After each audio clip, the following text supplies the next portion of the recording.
မင်္ဂလာပါရှင်ဒီနေ့မှာတော့အိန္ဒိယနိုင်ငံမက်ဆီယုံကြီးမှာနှလုံးအဆုရှင်စားထိုးခွဲစိတ်မှုခံယူခဲ့တဲ့အန်ကယ်နဲ့တွေ့ဆုံပြီးတော့ခွဲစိတ်မှုဆိုင်ရာအတွေ့အကြုံတွေအကြောင်းကိုဝေမျှပေးသွားမှာပဲဖြစ်ပါတယ်ရှင်ဟုတ်ကဲ့မင်္ဂလာပါအန်ကယ် မင်္ဂလာပါခင်ဗျာဟုတ်ကဲ့အန်ကယ်လေးပထမအဦးဆုံးပေါ့နော်ဒီနှလုံးအဆုရှင်ပေါ့နော်မလုံမှုဆိုတာနဲ့ပတ်သက်ပြီးတော့လေဘယ်လိုလက္ခဏာတွေမျိုးတွေများခံစားရပါလဲရှင်ကျွန်တော်ကထွေထူးရသိမခံစားဘူးဒါပေမဲ့ကျွန်တော်ရဲ့အလုပ်ကမ်းတဘာဝအလုပ်တဘာဝအရာကျွန်တော်၈လ9လလောက်နေတခါဆေးစစ်ရတယ်ဟုတ်ကဲ့အန်ကယ်ဆေးတော့ဟိုပေါ့ sweat ပြေးရတယ်ဟုတ်ကဲ့ပြေးတဲ့အချိန်မှာတစ်ကကျွန်တော်ဘယ်လိုစဖြစ်သွားလဲဆိုတော့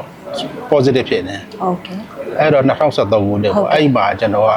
ဘန်ကောက် hospital သွားပြီးတော့ stand ထည့်လိုက်တယ်ဟုတ်ကဲ့ရှင် stand ထည့်ပြီးတော့နောက်နှစ်တွေအဲ့လိုဆေးစစ်လာတဲ့အချိန်မှာဟိုဆွဲတဲ့ပြေးရင် negative ပြန်ဖြစ်တယ်ဒါပြီးခဲ့တဲ့နှစ်23ခု23တင်တယ်เนาะအဲ့မှာကကျတော့ဟုတ်ကဲ့ပုံမှန်တိုင်းဘန်ကောက် hospital ကိုဆေးသွားစစ်တဲ့အချိန်မှာတော့အဲ့မှာ CT scan မှာရိုက်တယ်ဟုတ်ကဲ့ရှင်အဲ့တော့တို့ကကျွန်တော်တို့ဘောဒီနှလုံး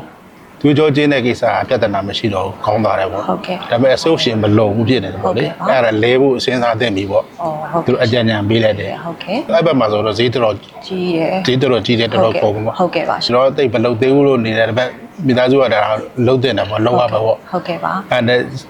စုံစမ်းတော့ဆရာမတို့ဟိုဟာ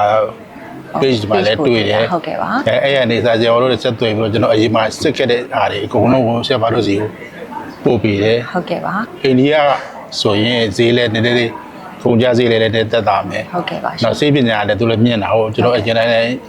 သဘောပေါက်ပါတယ်အဲ့ဒါဟုတ်ကဲ့ပါအဲ့ဒါဆရာမတို့အတိုင်းပြီးတော့ဒီက data တွေကျွန်တော်ရဲ့စစ်တဲ့ data တွေအကုန်လုံးကိုဆရာမတို့အဲ့ mass ဆေးုံနဲ့တင်တော်လိုက်မယ်ပေါ့လေဟုတ်ကဲ့ပါရှင်အဲ့တော့ဆရာဝန်ကြီးလမ်းပို့ပြီးတော့အဲ့ဒါဆိုရင်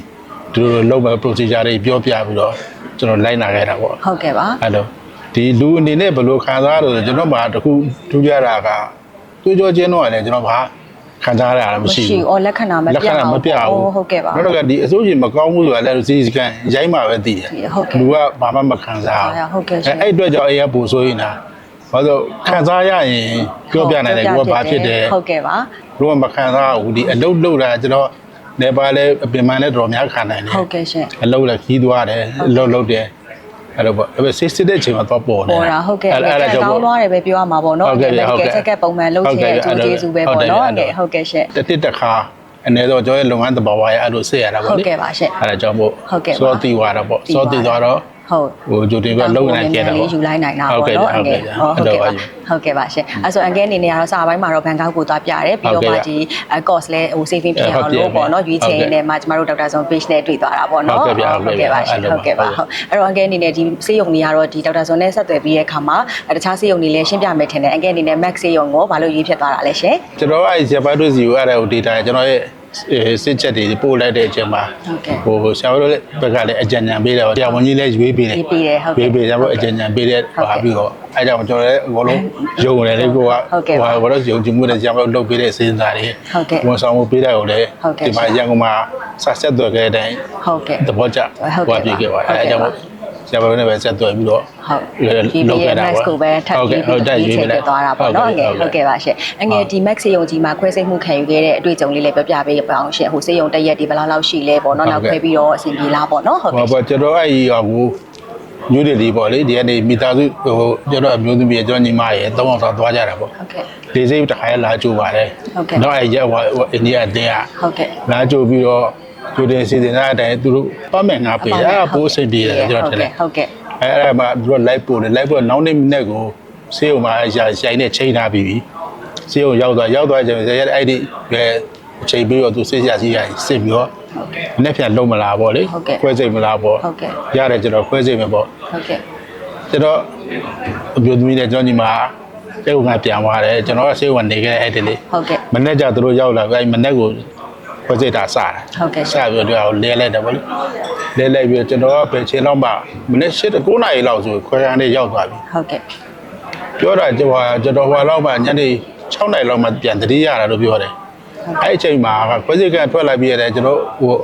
ဇနီးနဲ့ညီမလာကြည့်လို့ရတယ်ဟုတ်ကဲ့နောက်အဲ့ထွက်လာ ICU ထဲမှာကျွန်တော်9နာရီပတ်ဝန်းကျင်လောက်တတိပြန်ရတဲ့အချိန်မှာသူတို့တစ်ခေါက်လာကြည့်လို့ရတယ်ဟုတ်ကဲ့ရှင်အဆင်ပြေပါတယ်ဟုတ်ကဲ့ပါဒီလိုတော့အကျိုးအဲ့နာကျင်ချင်းဘာမှမရှိဘူးသူတို့ခွဲခဲ့တဲ့ဒီဟိုအဲ့အချိန်မှာလည်း6လေးနဲ့ဟန်နိုင်ဒီနမ်းမှာ ဟုတ်ကျန်တဲ့နာတယ်ဟုတ်ကဲ့ရှင်ကျန်တဲ့နေရာတွေဘာမှမဖြစ်ဘူးဟုတ်ကဲ့ပါ ICU ထဲမှာကျွန်တော်4ရက်လောက်ထားတယ်ဟုတ်ကဲ့ပါ4ရက်ကျော်လောက်ထားပြီးတော့မှနောက်ရက်ကျတော့အဲ့မှာရိုး aviation room မှာကကျတော့2ရက်ထားတယ်တဲ့2ရက်ထားတယ်ဟုတ်ကဲ့ရှင်ပြီးတော့အဲ့2ရက်ကသူတို့ခွဲစိတ်ပြီးနောက်ပိုင်းမှာသူတခြားစစ်စရာကြီးတွေထပ်စစ်တာတော့နော်ဟိုအကိုလေးလည်းရိုက်တယ်သွေးတွေပါလည်းစစ်တယ်ဟုတ်ကဲ့ရှင်စေးလည်းအချိန်မှန်ဟိုပြပြီးရတယ်ဟုတ်ကဲ့ရှင်အဲ့2ရက်ပြီးတော့ကျွန်တော်ဆေးရုံဆင်းလို့ရပြီတဲ့လေးအဲ့မှာ2ရက်3ရက်လောက်နားပြီ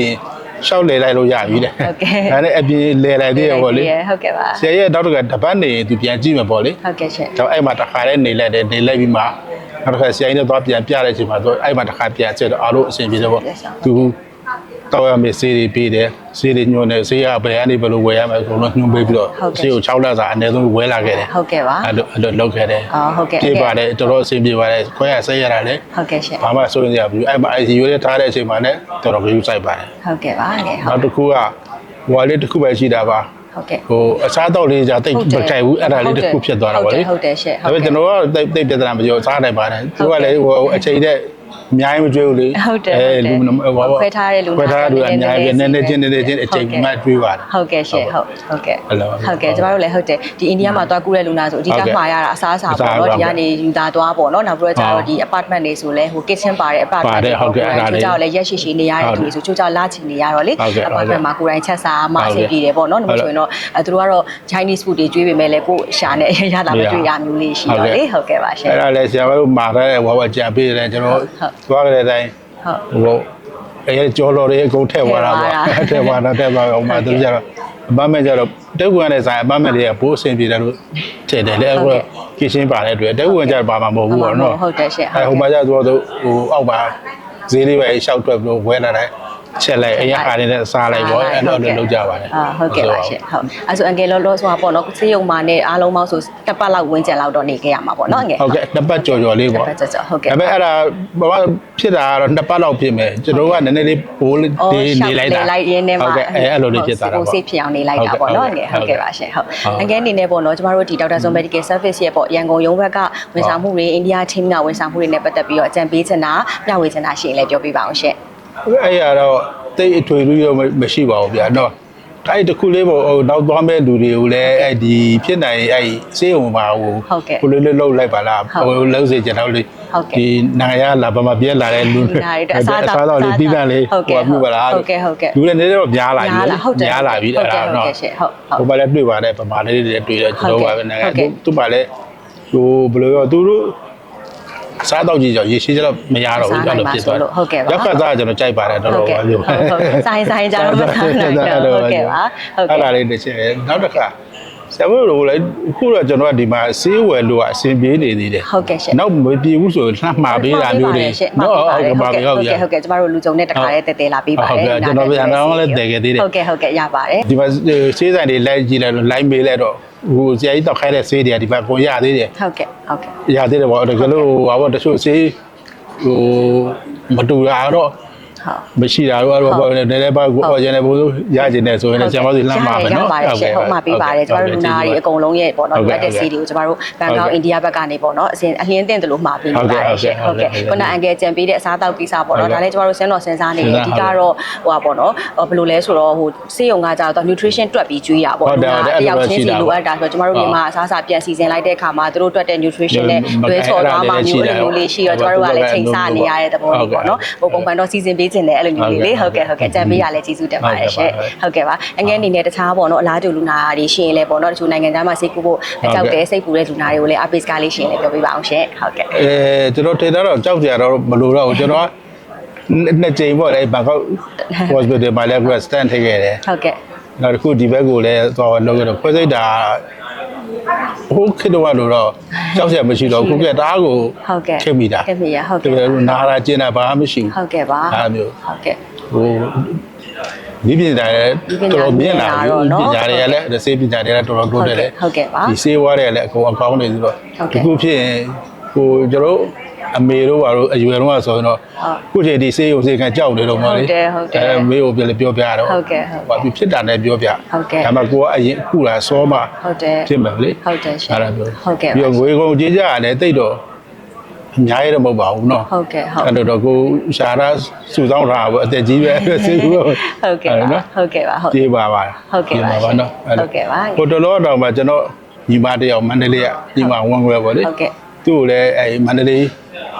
ရုံနဲ့ဆက်သွယ်ပေးပြီးတော့သူလည်းစိတ်ကူသွားတယ် max ပါပဲ အော် max ကပဲဟုတ်ကဲ့ပါရှင်ဟုတ်ကဲ့ပါဟုတ်ကဲ့ပါ